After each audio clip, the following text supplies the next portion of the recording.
Did you know that a common backyard weed could be a powerhouse for your health? Dandelion root has been used for centuries to aid digestion, flush out excess fluids and toxins, and support liver health. It's packed with natural compounds like taraxasterol, a potent anti-inflammatory that may even ease arthritis symptoms.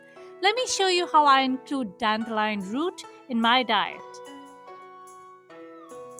In a pot of water with the gas on low heat, I put 1 tablespoon of dandelion roots in it.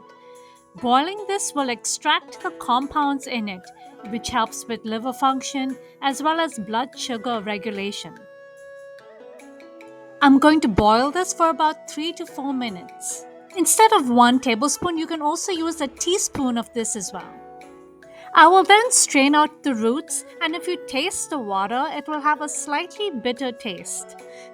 It's a good thing I was in the mood for all things bitter, so I added 1 green tea bag to this as well.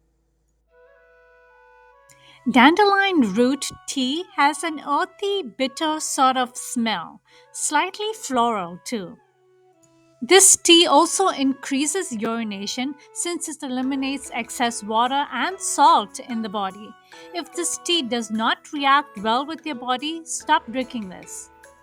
Me personally, I drink this tea once a week since I alternate between my consumption of other morning beverages. You will notice a clearer complexion on your face. Continue drinking regular water after this. Another option is to toast the dandelion roots for 5 minutes at 350 degrees Fahrenheit. Teas are very powerful, and I hope this helps you like it does for me.